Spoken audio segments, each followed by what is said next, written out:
Hi friends, ఈరోజు మన యొక్క అప్డేట్స్కి స్వాగతం సుస్వాగతం. ఇప్పటిదాకా మన యొక్క ఛానల్ ఎవరైతే సబ్స్క్రైబ్ చేసుకోలేదో ప్రతి ఒక్కరు కూడా సబ్స్క్రైబ్ చేయండి. అదే విధంగా డెఫినెట్గా రన్నింగ్ నోట్స్ అనేది మెయింటైన్ చేయండి. మన దాంట్లోని most then important current affairs with explanation the more then knowledge అనేది మీరు గెయిన్ చేయొచ్చు. రన్నింగ్ నోట్స్ ఎవరైతే మెయింటైన్ చేస్తారో వాళ్ళందరూ కూడా మంచి రివిజన్ కూడా యూస్ఫుల్గా ఉంటుంది. Recently, India's first underwater museum and construction of coral reef around INS Guldar has been started in which state? ఇటీవల భారతదేశపు మొట్టమొదట అండర్ వాటర్ మ్యూజియం మరియు ఐఎన్ఎస్ గుల్దర్ చట్టం పగడపు దెబ్బలు నిర్మాణం ఏ రాష్ట్రంలో ప్రారంభమైంది అని చెప్పి అడగడం జరిగింది. సరైన సమాధానం ఆప్షన్ ఏ మహారాష్ట్ర. ఎక్స్ప్లెనేషన్ చూసినట్టయితే ఇక్కడ గుర్తుపెట్టుకోండి, నేను ఎక్స్ప్లెనేషన్ అనేది చాలా సింపుల్గా ఇవ్వడం జరుగుతుంది. మీరు నోట్స్ రాసుకున్నప్పుడు వీడియో స్టాప్ చేసి పాయింట్స్ అనేవి చాలా నీట్గా రాసుకోండి. ఎందుకంటే వీడియో అనేది లెంతీగా ఉండడం వల్ల చాలా మంది ఇంట్రెస్ట్ అనేది చూపించట్లేదు. ఎందుకంటే చాలా మంచి కంటెంట్, అందుకే నేను డైరెక్ట్గా ఎక్స్ప్లెనేషన్ అనేది ఇస్తాను. ఇంకా మీరు నెక్స్ట్ టైం నోట్స్ రాసేటప్పుడు వీడియో స్టాప్ చేసి నీట్గా రాసుకోండి. ఎక్స్ప్లెనేషన్ చూసినట్టయితే ఈ యొక్క గుల్దర్ అనే Indian navy landing ship tank చట్టం భారతదేశపు మొట్టమొదట అండర్ వాటర్ మ్యూజియం మరియు పగడపు దెబ్బలు నిర్మించే ప్రాజెక్టును 2025 జూన్ 10న సింధుదుర్గాలోని ప్రారంభమైందని చెప్పడం జరిగింది. అయితే మహారాష్ట్ర స్టేట్లోని మొట్టమొదటిసారి అండర్ వాటర్లోని మ్యూజియం అనేది కన్స్ట్రక్షన్ అవుతుంది. అయితే అది ఎక్కడ అని చూసినట్టయితే సింధుదుర్గ అనే ప్రాంతంలోని దీన్ని ప్రారంభించినట్లుగా చెప్పడం జరిగింది. అయితే ఈ యొక్క ప్రాజెక్ట్ అనేది 2025 జూన్ 10 నుండి ప్రారంభం కానుందని చెప్పడం జరిగింది. ఇంకా సెకండ్ పాయింట్ చూసినట్టయితే ఆ యొక్క రాష్ట్ర ముఖ్యమంత్రి అయిన దేవేందర్ ఫెడనస్ ఈ యొక్క కార్యక్రమంలో పాల్గొన్నారని చెప్పడం జరిగింది. ఇంకా మూడో పాయింట్లో చూసినట్టయితే ఈ ప్రాజెక్టును 2025 డిసెంబర్ లేదా 2026 ప్రారంభంలో పూర్తి చేయాలని భావిస్తున్నారని చెప్పడం జరిగింది. అంటే వీళ్ళ టార్గెట్ ఏంటంటే ఈ ఏడాది డిసెంబర్ కల్లా లేదా జనవరి కల్లా ఈ యొక్క ప్రాజెక్ట్ అనేది కంప్లీట్ అవ్వాలని టార్గెట్ అనేది పెట్టుకోవడం జరిగింది. ఇంకా అదేవిధంగా నాలుగో పాయింట్ చూసినట్టయితే ఇది దేశంలోని రాష్ట్రంలో సముద్ర పర్యావరణ పర్యాటకాన్ని పెంచేందుకు భావిస్తున్నారని చెప్పడం జరిగింది. అయితే ఫిఫ్త్ పాయింట్లు ఏం చెప్తున్నారంటే ఈ ప్రాజెక్టు నిర్మించడానికి ఎవరు పర్మిషన్ ఇచ్చారు, ఆ కమిటీలు ఏంటో కూడా తెలుసుకుందాం. మహారాష్ట్ర ప్రభుత్వానికి చెందిన మహారాష్ట్ర టూరిజం డెవలప్మెంట్ కార్పొరేషన్ సముద్రం అదేవిధంగా పర్యావరణ నిపుణులు సహకారంతో ఈ యొక్క ప్రాజెక్టు అమలు చేస్తున్నట్లుగా వారు చెప్పడం జరిగింది. మనకి ఎగ్జామ్లో క్వశ్చన్లు అడిగితాడు, ఈ యొక్క ప్రాజెక్ట్ ఎక్కడ స్టార్ట్ అయిందని అడిగితే సింధుదుర్గ అనే ప్లేస్లో ఈ యొక్క ప్రాజెక్ట్ అనేది స్టార్ట్ అయింది. అయితే ఈ యొక్క ప్రాజెక్ట్ అనేది ఎవరు అండర్లో ఈ యొక్క ప్రాజెక్ట్ అనేది డెవలప్ అవుతుందని అడిగితే మహారాష్ట్ర టూరిజం డెవలప్మెంట్ కార్పొరేషన్ సముద్రం మరియు పర్యాటక నిపుణులు సహకారంతో ఈ యొక్క ప్రాజెక్ట్ అనేది జరుగుతుందని చెప్పొచ్చు. ఇంకా ఆరో పాయింట్ చూడండి, the project is supported by the ministry of tourism government of India. Central government of India ఏదైతే ఉందో ద సెంట్రల్ టూరిజం మినిస్టర్ ఎవరైతే ఉన్నారో ఆయన యొక్క పర్మిషన్ తోటే దీన్ని ముందుకు సాగుతుందని, ఆయన ఫుల్ సపోర్ట్ అనేది ఇవ్వడం జరిగిందని వారు చెప్పడం జరిగింది. అదేవిధంగా మహారాష్ట్రలోని రీసెంట్గా జరిగిన కొన్ని విషయాలు కూడా తెలుసుకుందాం. ఇక్కడ మొదటగా చూసుకున్నట్లయితే మహారాష్ట్ర క్యాపిటల్ వచ్చేసి ముంబై, చీఫ్ మినిస్టర్ దేవేందర్ ఫెడ్నస్, ఇంకా గవర్నర్ చూసినట్టయితే సిపి రాధాకృష్ణ. మహారాష్ట్ర గవర్నర్ ఎవరు? సిపి రాధాకృష్ణ. అదేవిధంగా ఇక్కడ మోస్ట్ ఇంపార్టెంట్ పాయింట్స్, ప్రతి పాయింట్ కూడా ఇంపార్టెంటే, ప్రతిదీ కూడా బిట్ వచ్చే అవకాశం అనేది ఉంది ఏదో ఒక పేపర్లో. మన ఎగ్జామ్ అనేది ఒక సెట్ వైజ్గా జరుగుతుంది, ఒక ప్రాసెస్ వైజ్గా జరుగుతుంది కాబట్టి ఎవరికి ఏ సెట్లో ఏ క్వశ్చన్ వస్తుందో తెలియదు కాబట్టి ఈచ్ అండ్ ఎవ్రీ పాయింట్ అనేది ప్రతి ఒక్కరు కూడా నోట్ చేసుకోండి. మొదటగా చూసినట్టయితే Tamini wildlife sanctuary Rohini gram panchayat a full tribal village in Dhule district. ఇక్కడ మనం చూసినట్టయితే తామిని వన్యప్రాణ అభివర్ణ్యం రోహిణి గ్రామ పంచాయతీ ధూలే జిల్లాలోని పూర్తిగా గిరిజన గ్రామం అని చెప్పొచ్చు. ఇక్కడ మనం చూసినట్టయితే ఇందులో క్వశ్చన్ ఏ విధంగా అడుగుతారని చెప్పి డౌట్ రావచ్చు. తమ్మిని వైల్డ్ లైఫ్ శాంచురీ ఎక్కడ ఉంది అని చెప్పి అడగడం జరుగుతుంది. ఇది మహారాష్ట్రలోని రోహిణి గ్రామ్ పంచాయతీలోని యొక్క వైల్డ్ లైఫ్ శాంచురీ ఉందని చెప్పాలి. ఇంకా సెకండ్ పాయింట్ చూసినట్టయితే Maharashtra as achieve national prominence by securing the gold award in the national ఈ గవర్నర్స్ అవార్డ్ 2025. 2025 ఈ గవర్నర్స్ అవార్డులోని ద బెస్ట్ స్టేట్గా మహారాష్ట్ర నిలిచింది. దానికి యొక్క గోల్డెన్ అవార్డు అనేది ఇవ్వడం జరిగింది. ఇంకా సెకండ్ పాయింట్ చూసినట్టయితే థర్డ్ పాయింట్లో చూసినట్టయితే countries the first AI university. మొట్టమొదటిగా మహారాష్ట్రలోని ఏఐ యూనివర్సిటీ అనేది కన్స్ట్రక్షన్ చేశారు. ఇంకా అదే విధంగా లాస్ట్ పాయింట్ చూడండి, highest contributed to India GDP. భారతదేశంలోని అత్యధిక జీడిపి గ్రాస్ డొమైన్ ప్రొడక్ట్ అనేది ఎక్కువ శాతం వచ్చేది ఎక్కడంటే మహారాష్ట్ర. ఎందుకంటే Maharashtra is the Indian economic state అని చెప్పి అంటారు. ఇండియాలోని ద ఎకానమిక్ స్టేట్ ఏదైనా అడిగితే అది ముంబై. ఎందుకంటే ముంబైలోనే ఎక్కువగా మార్కెటింగ్ అనేది చాలా ఎక్కువగా జరుగుతుంది.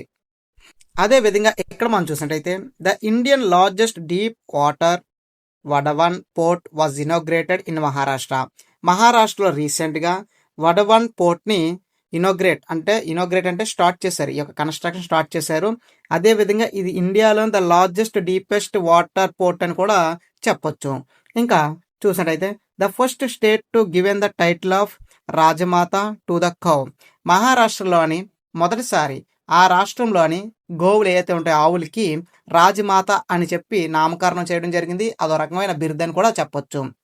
ఇంకా లాస్ట్ పాయింట్ చూసినట్టయితే Indian army day in the year 2025 was organised in Pune, Maharashtra. మహారాష్ట్రలోని పూణేలోని 2025 ఇండియన్ ఆర్మీ డే అనేది జరుగుతాయని చెప్పి చెప్పడం జరిగింది. రెండో ప్రశ్న, recently who chair the annual meeting of the financial stability and development council.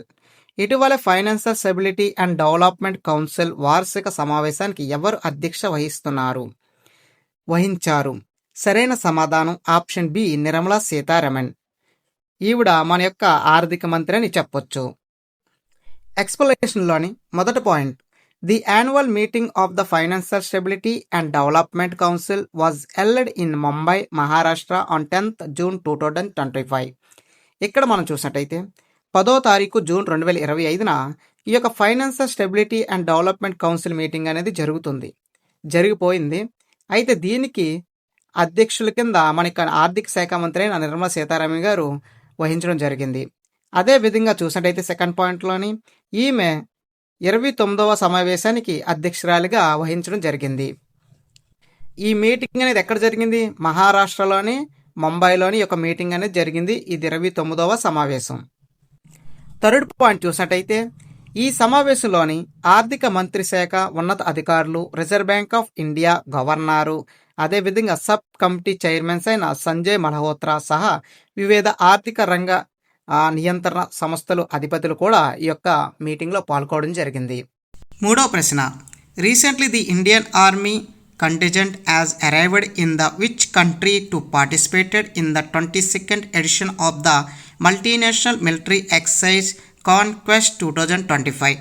ఇటీవలే బహుళ జాతి సైనిక విన్యాస కాన్క్వెస్ట్ 2025 యొక్క 22వ ఎడిషన్లో పాల్గొనడానికి భారత ఆర్మీ బృందం ఏ దేశానికి చేరుకుంది?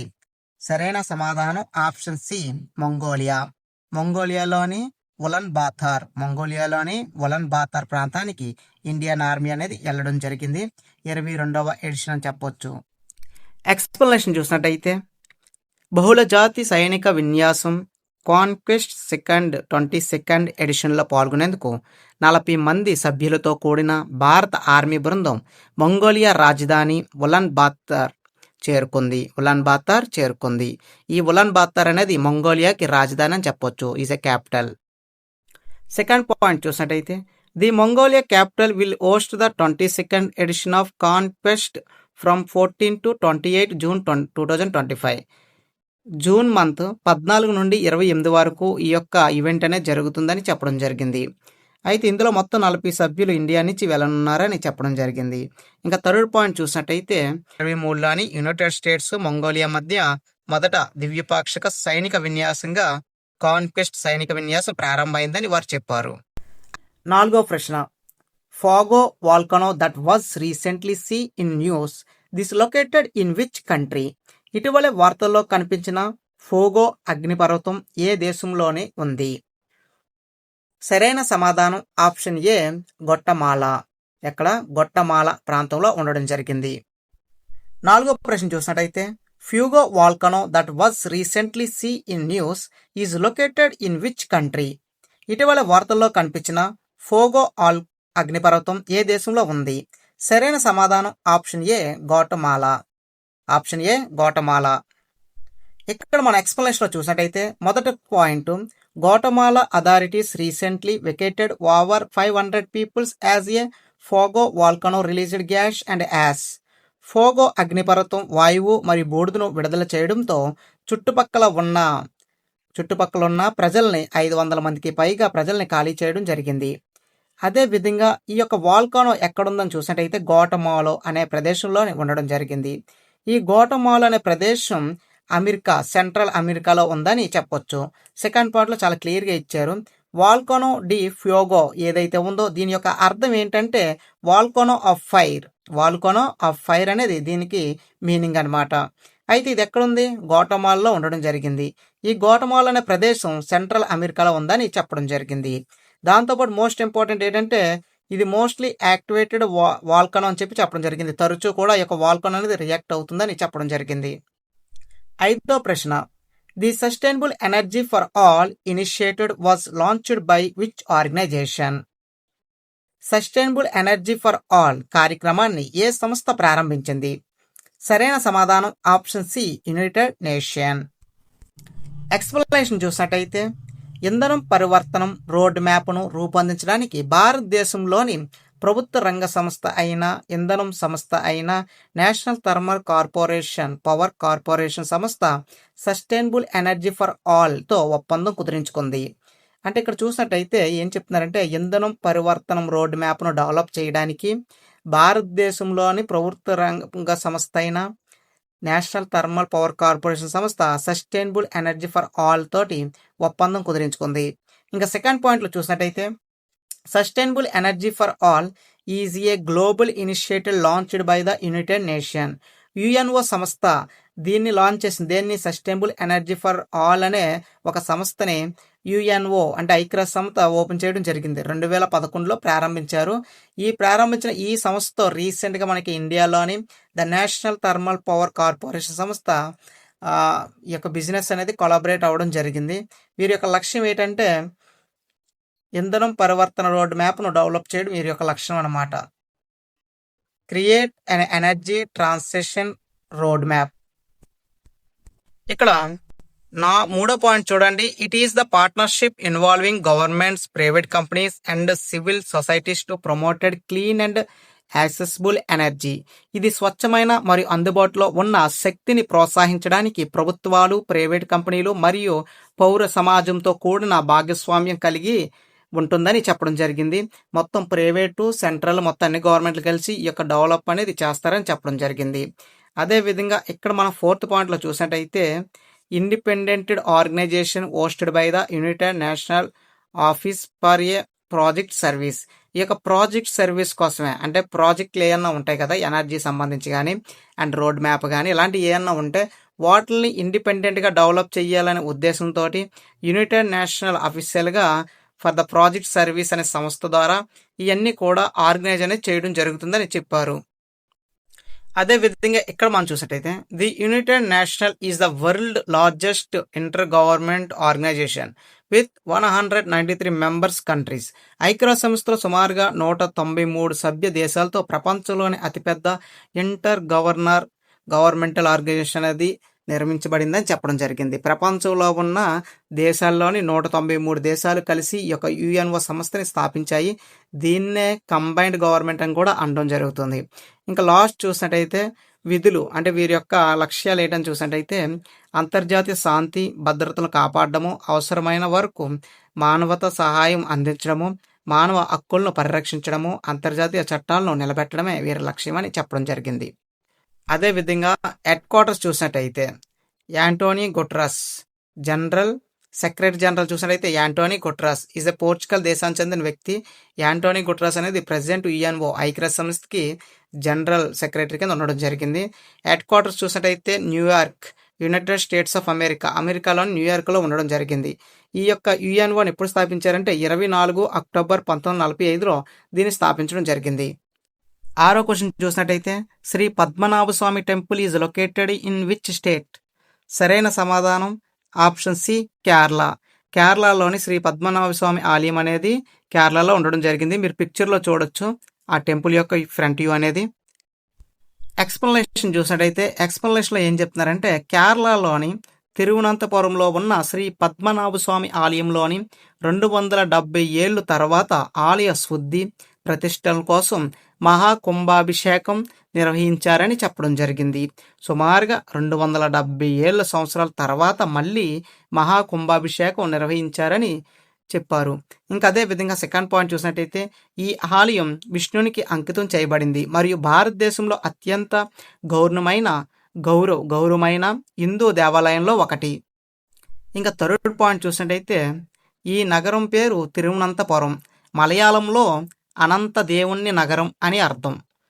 ఈ నగరం పేరేంటి? తిరువనంతపురం. దాని యొక్క మీనింగ్ ఏంటి? మలయాళంలో అనంత దేవుణ్ణి నగరం అని అర్థం అనమాట. ఇది ఆ ఆలయం దేవతను సూచిస్తుందని చెప్పడం జరిగింది. ఇంకా కేరళకు సంబంధించి కొన్ని ఇంపార్టెంట్ విషయాలు తెలుసుకుందాం. 2025లో కేరళకు వచ్చిన గుర్తింపులు కానీ వాటి ప్రత్యేకతలు కూడా తెలుసుకుందాం. కేరళ క్యాపిటల్ ఏంటి? తిరువనంతపురం. సీఎం ఎవరు? పి విజయన్. గవర్నరు రాజేందర్ అర్లకార్. రాజేందర్ అర్లకార్ యొక్క కేరళ గవర్నర్ అనమాట. ఇంకెక్కడ సంబంధించి కొన్ని కీ పాయింట్స్ చూసినట్టయితే India's the first full digital literature state ఏదైనా ఉందంటే అది కేరళ. కేరళ మొత్తం కూడా మొట్టమొదటి స్టేట్ అనమాట. మొత్తం డిజిటల్ సిస్టంలోనే క్లాసెస్ అనేవి జరుగుతాయి పిల్లలకి. అలా పూర్తి స్థాయిలోని డెవలప్ చేసిన స్టేట్ ఏదైనా ఉందంటే అది కేరళ. తర్వాత సెకండ్ పాయింట్ చూడండి. Kozhikode city of Kerala has been officially declare the Indians first UNESCO city of literacy యొక్క ఆ యొక్క స్టేట్లోని కేరళ ఏదైతే ఉందో కేరళ యొక్క రాష్ట్రంలోని కోజికోడి సిటీ ఏదైతే ఉందో ఆ సిటీకి యునెస్కో గుర్తింపు కూడా రావడం జరిగింది. యునెస్కో ఫుల్ ఫామ్ ఏంటి? United national education science children organisation అని చెప్పి అనడం జరుగుతుంది. అయితే కల్చరల్ ఆర్గనైజేషన్ కూడా చెప్తారు. అయితే దీనికి ఈ యొక్క స్థాయి గుర్తింపు అనేది రావడం జరిగింది. Kerala motor vehicles department launched citizen sentinel mobile app. ఇక్కడ మనం చూసినట్టయితే Kerala government motor vehicle department launched citizen sentinel mobile యాప్ను లాంచ్ చేసిన స్టేట్ కూడా అదే. ఇంకా లాస్ట్ నుంచి రెండో పాయింట్ చూడండి. Kerala tourism has been awarded the PATA gold award 2024 in the digital marketing category. కేరళకు డిజిటల్ మార్కెటింగ్ కేటగిరీలోని వాళ్ళకి పాటా గోల్డ్ అవార్డు అనేది రావడం జరిగింది 2024లో. ఇంకా లాస్ట్ పాయింట్ చూసినట్టయితే Kerala has become the first India state to set up a senior citizen commission. మొట్టమొదటిసారి Kerala government అనేది the first India state to set up a senior citizen కమిషన్ని మారిందని చెప్పడం జరిగింది. ఏడో ప్రశ్న చూసినట్టయితే in June 2025 Priyanka Goswami won a gold medal in which event at the Australia race walking championship. June 2025లో Priyanka Goswami Australia race walking ఛాంపియన్షిప్లోని ఏ ఈవెంట్లో బంగారు పథకం గెలుచుకుంది? సరైన సమాధానం option C women's 10 kilometres walk రేసులోని ప్రియాంక గోస్వామికి గోల్డ్ మెడల్ అనేది రావడం జరిగింది. ఎక్స్ప్లెనేషన్ చూసినట్టయితే India race walker Priyanka Goswami clinched gold in the women's 10 kilometre race walk event to the Austrian race walking championship held in Innsbruck on June 9th, 2025, clocking a time at 47 minutes and 54 seconds. This was the first title in the season. ఇక్కడ మనం చూసినట్లయితే June 9, 2025లోని June 9, 2025న జరిగిన ఈ యొక్క race walking పోటీలోని Priyanka గోస్వామికి 10 కిలోమీటర్ల పందెంలోని ఆమెకు gold medal రావడం జరిగింది. అయితే ఆవిడ తీసుకున్న సమయం చూసినట్టయితే 47 నిమిషాల 54 సెకండ్లోని 10 కిలోమీటర్లు పూర్తి చేయడం జరిగిందని చెప్పడం జరిగింది. 8వ క్వశ్చన్ చూసినట్టయితే which Bollywood actor was recently appointed as Maldives global tourism ambassador. మాల్దీవులు గ్లోబల్ టూరిజం అంబాసిడర్గా ఇటీవల ఏ బాలీవుడ్ నటి నియమించారని చెప్పి అడగడం జరిగింది. సరైన సమాధానం ఆప్షన్ సి కత్రినా కైఫ్.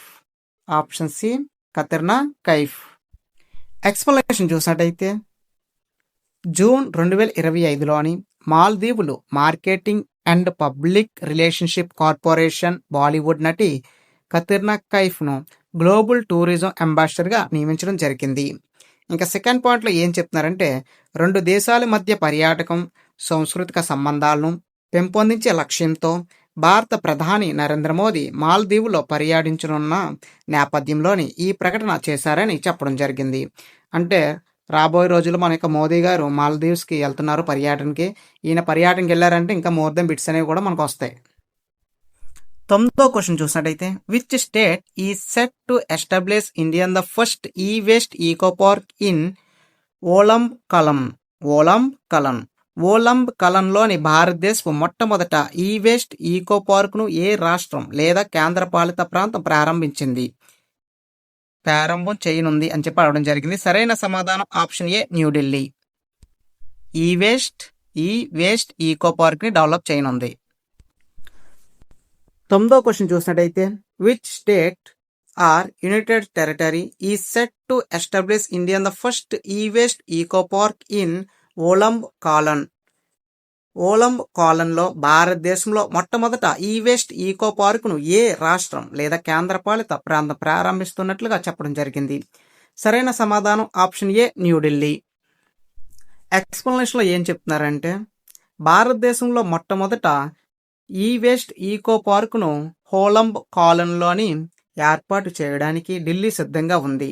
స్థిరమైన ఎలక్ట్రికల్ వ్యర్థాలను నిర్వహణ దిశగా ఇది ఒక ప్రధాన అడిగని చెప్పడం జరిగింది. ఈ పార్క్ విల్ కవర్ 11.4 ఏకర్స్, మొత్తం కూడా 11.4 ఎకరాలు పార్క్ని కేటాయించాలని చెప్పడం జరిగింది. అయితే సెకండ్ పాయింట్లో చూడండి, it will be able to process up to 51,000 metric tons of ఈ వేస్ట్ ఎవ్రీ ఇయర్. ప్రతి ఏడాది కూడా సుమారుగా 51,000 మెట్రిక్ టన్స్ ఎలక్ట్రికల్ వ్యర్థాలు అనేది రావడం జరుగుతుంది.